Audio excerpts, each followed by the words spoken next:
Hey, what's up guys? Sean here, back with another video. This week's video is going to be part of a two-part series that we're calling ReWyld Outdoors Halloween Edition. Part 1 is going to be Cocktales at the Green Frog Saloon. Let's get it.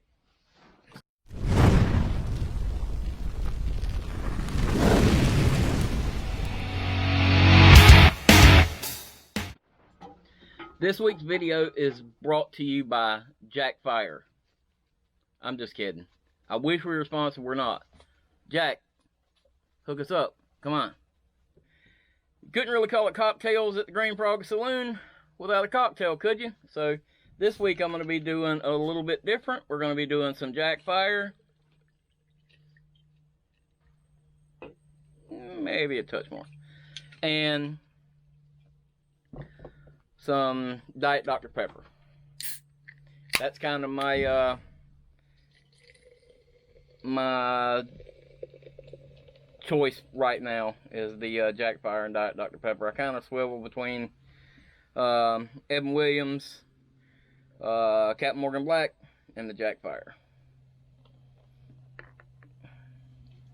Sometimes I just get bored. Cheers, guys. Let's get into the video. Okay, so Cocktales at the Green Frog Saloon. Obviously, you saw the title of the video, T-A-L-E-S.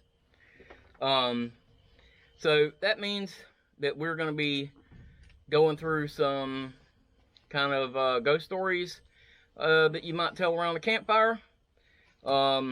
Maybe telling some personal stories that we've got from our past and our history. And then, what would it be Halloween without carving a pumpkin? Alright, let's get into it. So the first thing that we've got to do is pick a pattern. Obviously I wanted a camping pattern. So I have this little camping scene. I've got this pumpkin fire. I've got a fire with the stars and the moon. And then we've got this little thing here with the tent and the tree and the moon with the ghost. I think out of all of them, I like this one the best. I think this is gonna kind of be my simple pumpkin for this evening. It's kind of tough for me to pick through them because I really wanted the fire too, but pumpkin's only so big, guys. So I'm gonna get this thing put on the pumpkin and we'll get started. Alright, so first thing I'm gonna do is I'm gonna kind of figure out where I want to position this thing.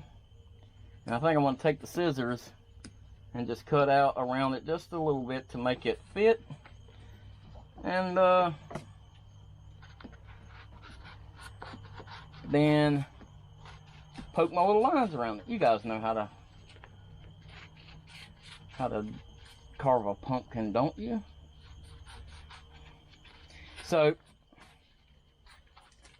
we have had our own personal experiences around here with the paranormal. Whether you believe it or not, I don't know. That's up to your own personal belief, but I know what we've experienced is real, and we've had some pretty real experiences here. I personally saw what I guess I would consider a shadow figure. And it's funny because it was before Sarah and I were married and we were still dating, so at that point in time, she didn't mind talking to me in the evening. so she would call me on the phone. And we were on the phone one night, and if you're looking through from my living room into the kitchen, the refrigerator is kind of in line with the hallway, so you can't see actually down the hallway. And I was on the phone with her, and just out of the blue, I seen a shadow figure just kind of peek out from behind the refrigerator. And like, I know I probably sound crazy, guys, but I'm being dead serious. I saw this thing peek out from behind the refrigerator, and it was so real.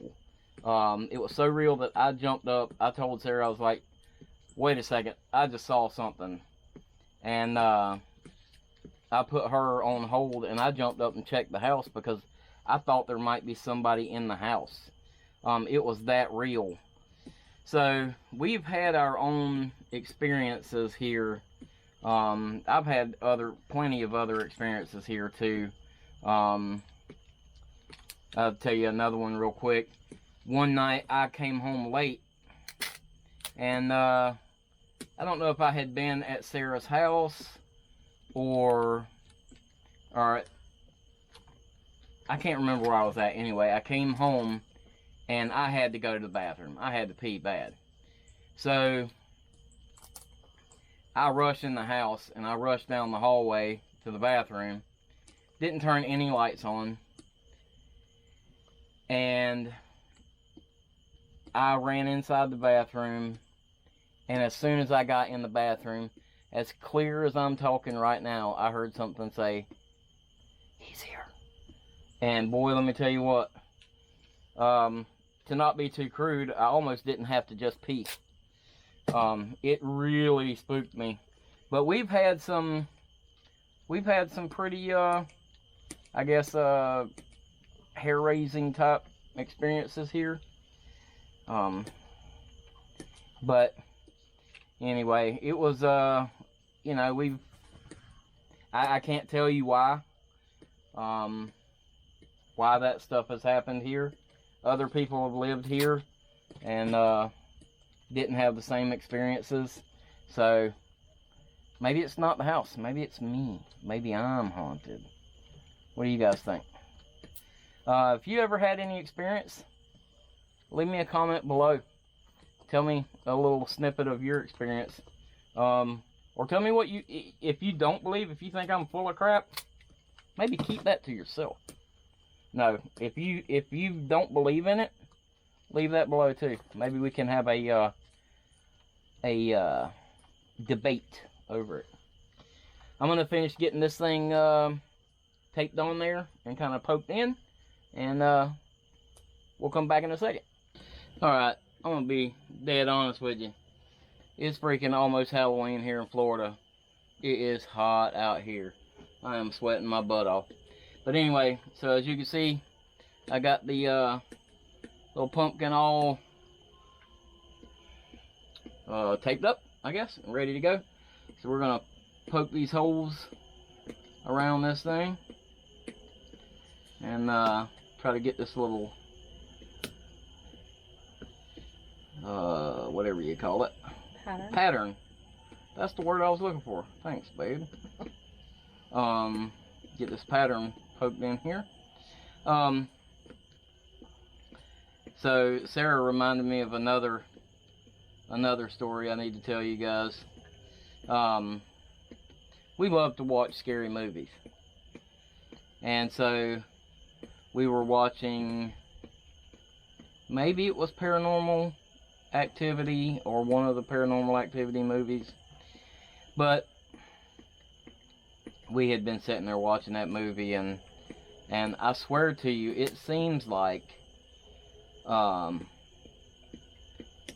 us watching one of those movies kind of kicks stuff off. Now, I don't know if that's just a mental thing, like, oh, we just watched a scary movie and now it's kind of in the front of our mind, which is possible. I'm not gonna say it's not, but in the movie,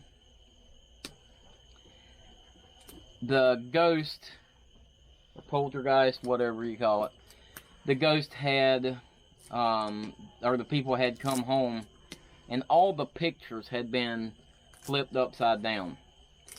And I just jokingly said something to the effect of, if this ghost turns all our pictures upside down, he can have this house. We're out of here. And, you know, just kind of joking around. And so I didn't think no more about it, and we went to work the next day. I think we went to dinner that night. It was the same day. It was the same, yeah, it was the same day. We went to dinner that night. And when we came back home, there's a big painting that we've got on the wall. And this painting, it's on those hooks where you have to pick it up and slide it back down. They're a pain in the butt to get mounted. So you pick it up and you slide it back down on these hooks. When we got home, one corner of that painting was hanging off and hanging down. That's no joke. I mean, that's dead serious. I put it back up, and I tried my best to slam doors, to bang on the walls and everything, and I could not make it happen again. And that's happened several times, and not just that picture, it happened with another picture too. And it's always just one corner that's hanging down, like it's almost like it's trying to make fun of us, like, haha, I could do this if I wanted to, kind of thing. And but anyway, it was I thought you guys might enjoy that little story there. That's a real deal story that happened here, though. We've had several different kind of things happen. I was working outside one day, working on a truck, I think, or doing something in the yard, and I saw out of the corner of my eye somebody walk up, 2 feet, walk up next to me, and it was like a little blue and white dress.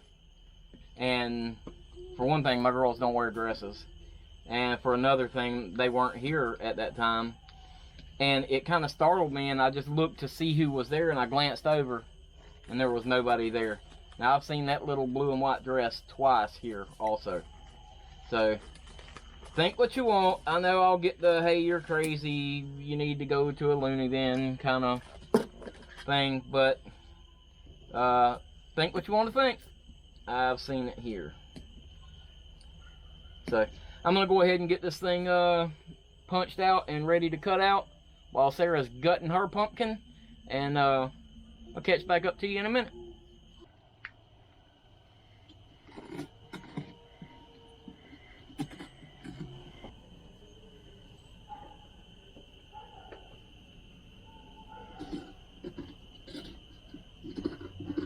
Okay, so I've got my pumpkin all punched out the way I want it to, and now I think I made a design change. So I think what I'm going to do is I'm going to just kind of lightly cut around this and then kind of scrape around it, you know what I mean? Kind of relieve the skin around it.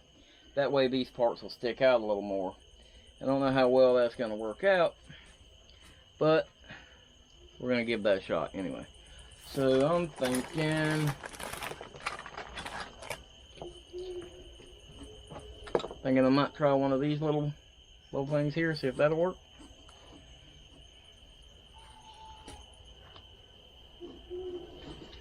I don't know if that's gonna be, yeah, that might work.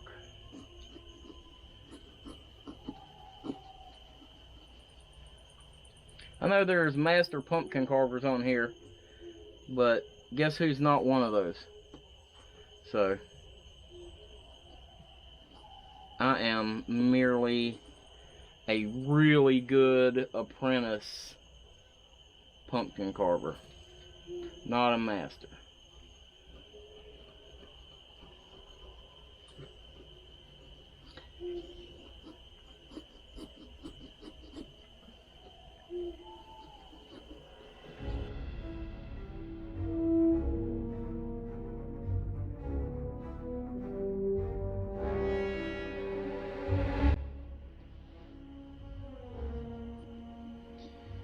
Alright, so we're back to my least favorite part of pumpkin carving. Gutting the pumpkin.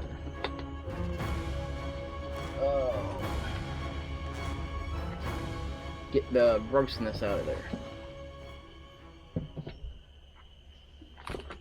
It's funny, I can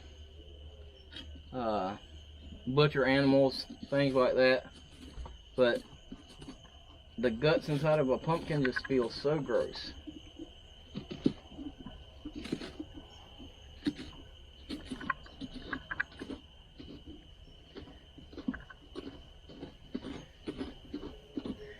I know this year's been pretty crazy and difficult on everybody. Hope you guys are doing okay. I know your Halloween plans are probably a little different this year than most years. What have you guys all got planned? Let me know in the comments below what you guys plan for Halloween this year. Are you gonna still go trick-or-treating anyway? I want you guys to know, like I said, this is part 1 of the Halloween series. You know, it's just the way it fell, Halloween being on a Saturday, and I upload on Thursday. So I thought it would be good to maybe do a 2-part series and be able to enjoy Halloween a little bit longer. But if everything works out, next week's video is going to be pretty cool, I think. And I hope you guys know the lengths that I will go to make a good video for you guys. It should be pretty good. So keep an eye out for that next week. It'll be hopefully, if everything goes right, like I said, it'll be next Thursday's video.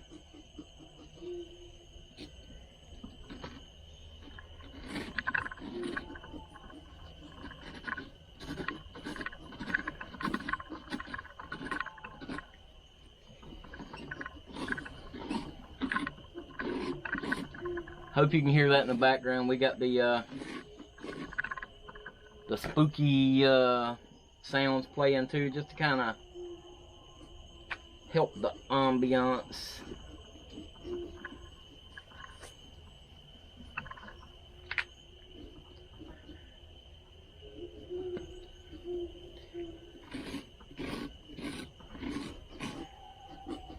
We have in the past done haunted ghost rides and stuff out here, but we haven't done it the last couple of years. We had last year was our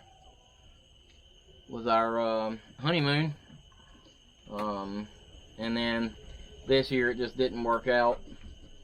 But hopefully in the future we'll be able to get back to that. We really enjoy doing that for the kids, and everybody seems to have a really good time with that. So hopefully in the future we'll be able to get back to doing our Halloween haunted ride. Alright guys, well I got it gutted. Get this out of the way. I'm gonna go wash my hands and let's see if we can't get this thing carved up.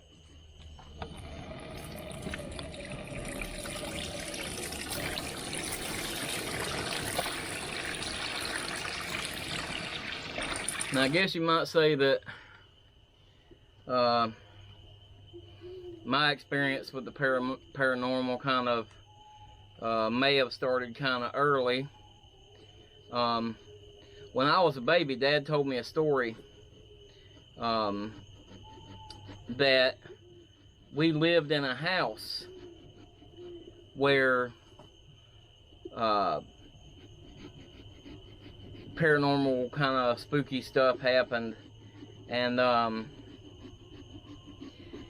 in that house, it was an old house that had the pull chain lights, and Pop said that Pop's always read. He reads, or used to read a lot. So Pop said that you could, or he could be laying there reading a book. Now, I was a baby, and he could be holding me on his chest, reading a book. And you could see that pull chain go down and go back up, and the light would go off. Now, if that's not creepy, you tell me what is. That's freaking creepy. And Pop, he wasn't one to tell big tall tales like that. So I know a lot of people might think that, oh, that's kind of crazy talk. But Pop said it, man, and I'm telling you, I believe it. I believe it happened. I was just a baby, though. I don't remember. Alright, let's see. Now, I decided to do this a little different, and I may end up regretting that, because I don't know exactly how to go about accomplishing what I'm trying to accomplish. There's a tool, but I don't think we have it. Oh, yeah. Maybe? That's a little saw. I don't know. I'll figure it out. If I have to go get a spoon or something. If I have to go get a spoon or something, I will.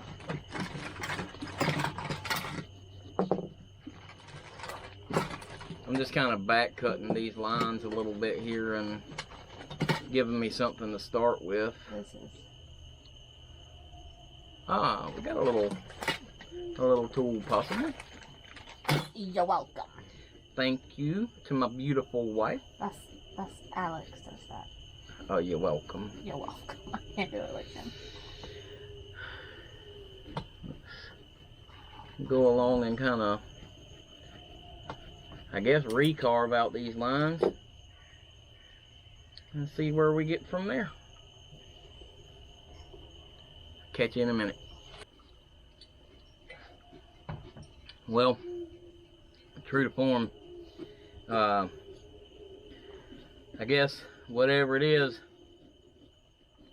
don't like us talking about it, because we were sitting here carving. Unfortunately, I had the camera off.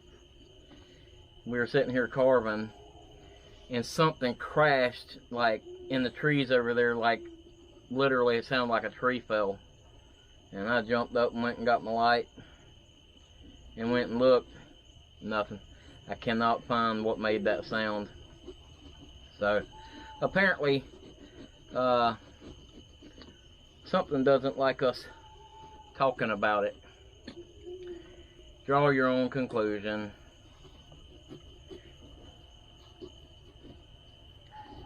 Made the dogs go crazy. Sure made the dogs go crazy. That is no joke.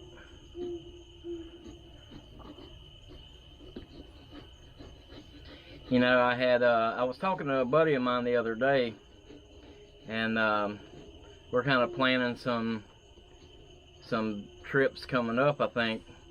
And we were talking, and I was talking about, you know, Halloween, and I really haven't had that many like scary or like creepy type experiences while I'm out camping. Now, we've had our fair share of creepers driving through camp at midnight with their lights off and crap like that, but nothing that was really like, oh man, that was Bigfoot, or, you know, nothing like that. But I've had my my experience with something in the Osceola National Forest the night that I spent out there. I'll link it up here in this card. But it stormed like crazy that night. Now, the thing is, that place is right by Olusty Battlefield. And the people that, it was a family homestead there. And some of the people that were that lived on the homestead there. They fought during the Civil War, and I honestly can't remember right now if they died or anything like that in the Civil War, but I know they definitely fought during the Civil War. And they fought at the Battle of Olustee right there. But anyway, it stormed that night like crazy. And after the rain stopped, I was sitting there. I had actually had to get out because I had messed up when I set my tent up, or my hammock up, and it had collected some water. So I was actually up trying to get the water off of my tarp, and I had just got back in the hammock and was just about back asleep, and there was something walking around my camp. Now, it had footsteps. It sounded like a person. Now, in my mind, I'm thinking, holy crap, there's a bear walking around camp. And I heard some grunting, but got up in the morning, never seen any tracks, but it was all leafy and stuff there, so I can't say for sure that it wasn't a bear. It didn't mess with any of my stuff. I hung a bear bag, so it definitely wasn't after my food. But anyway, that was kind of a spooky experience. Now, I want to do a trip coming up here. I was told that it would be best to do it after hunting season. Now, I don't really know anything about this place, but I've heard a lot of stories about it, and some pretty hair-raising stories by a buddy of mine that I don't think will pull my leg, of a campsite over in a place called Tate's Hell. And that's a pretty interesting story in itself. There's a lot of, like, quote-unquote Bigfoot sightings and things that go on out in that area. And I think that might be kind of a neat place to go check out one of these days. So we may do that here in the near future.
hoping mine looks better once it's... Okay. Now, before... I gotta tell you something. It's Halloween, right? It's Halloween. My wife decides that for Halloween, she has to have a chicken pumpkin. She is slightly obsessed with chickens. She's got 17? 16 and a rooster that needs 16 and a rooster that needs to be cold. So, I don't know if I would say obsessed, but fairly obsessed. Chickens have a right to Halloween too. She's got her own chicken Halloween thing, okay? I'm gonna give her some of that pumpkin. They'll probably enjoy that pumpkin. Yeah.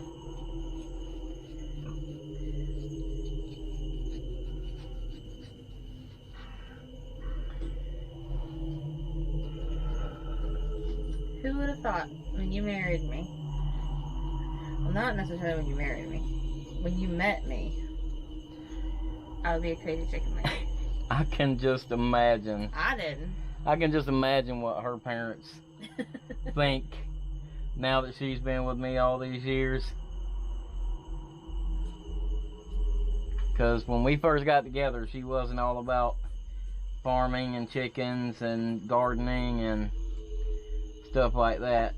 And now she likes all of it. Just didn't really have the opportunity to do those things. But now, like...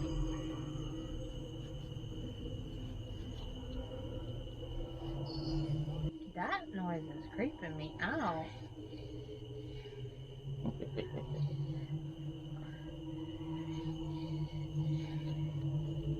Yeah, that's creepy.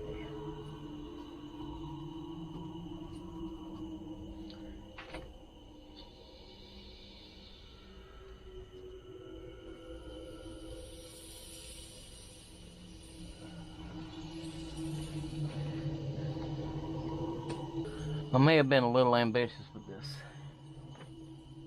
but I'm hoping it'll look better when it's finished. Let me see. I think it's gonna look good. You're just gonna have to make sure you put a really bright light in it. Yeah.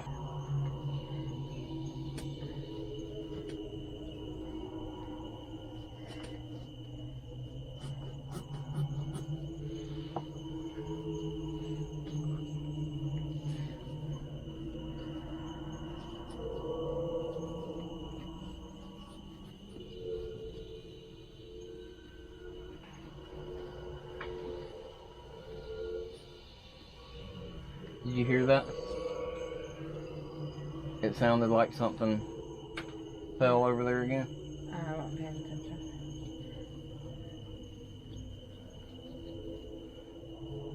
It's the boogity man.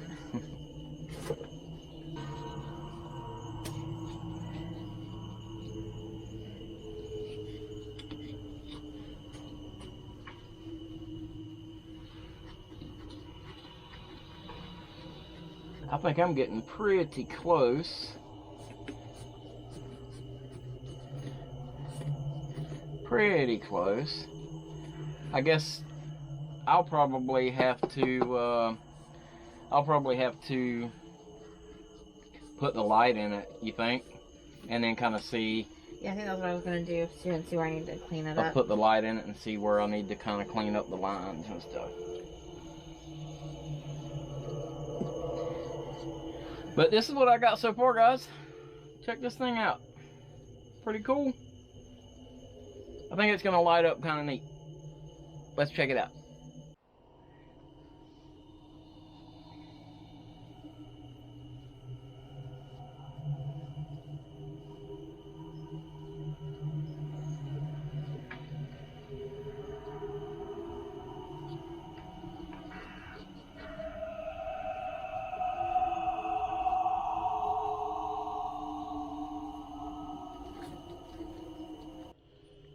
Alright guys, here we go.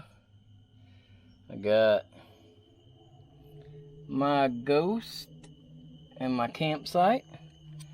And Sarah's got her chicken. Turned out really neat, honestly. I'm really happy with the way things worked out tonight. Hey guys, so obviously this is not a typical video for our channel. We just thought we'd have some fun for Halloween. If you're new to our channel, please go back and watch our backlog of videos so you can see the typical videos we make. We do camping videos and survival videos and DIY, type videos. So, and some product reviews and stuff. So, if you like what you see, give us a big thumbs up. Go down there and hit that subscribe button for us. Leave us a comment on the videos. I appreciate you guys watching this video. And I'm going to leave you with this story coming up. And thanks for watching this video, guys. I'll see you next time. The Ghost of Bellamy Bridge, the legend and true story of Elizabeth Jane Bellamy. The legend of Bellamy Bridge revolves around what may well be Florida's best-known ghost story, the tale of a young woman named Elizabeth Jane Croom Bellamy. The legend.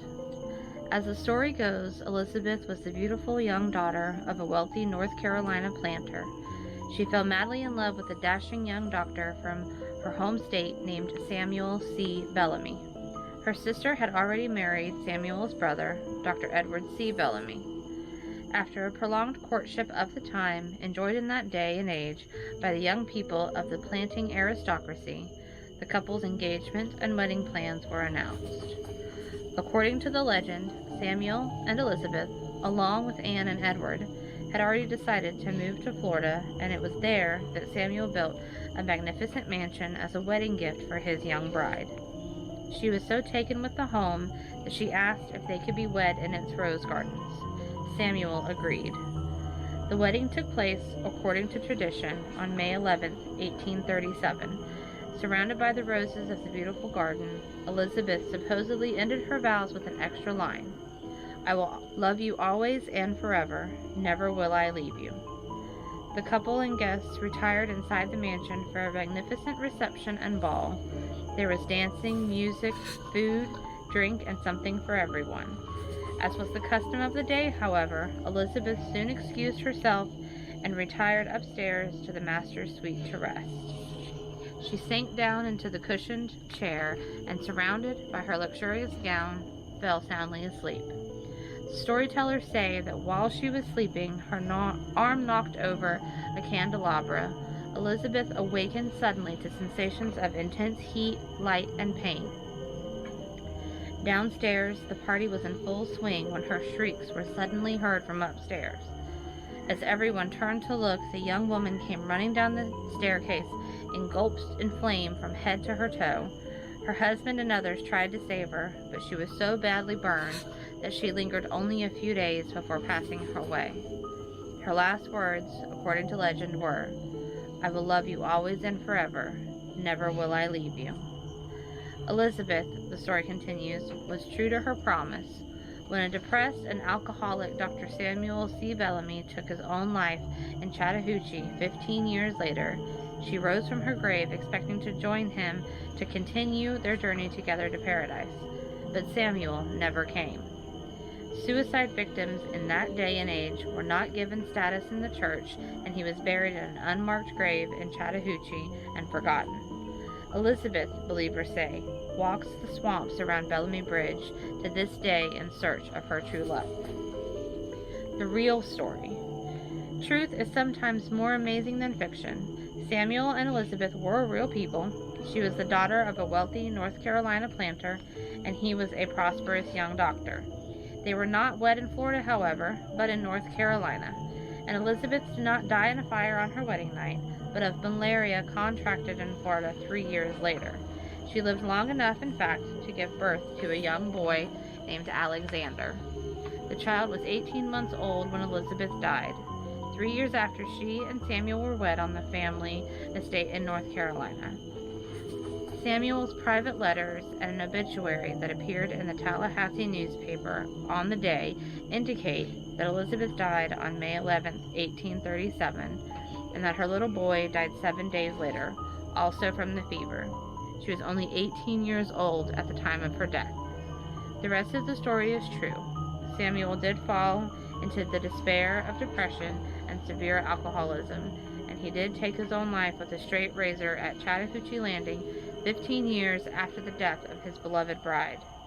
His last request that he be buried by her side was ignored, and he rests today in an unmarked grave somewhere in Chattahoochee. With the exception of the burning bride part, which was blended into the story in the 1940s from an antebellum-era novel by Carolyn Lee Hintz, the story is true, and the claims that Elizabeth's ghost haunts the environs of Bellamy Bridge have been around for a long, long time. The oldest report of a ghost being sighted at Bellamy Bridge is from a Mariana newspaper of 1890 that mentions the Lady of Bellamy Bridge has been seen of late.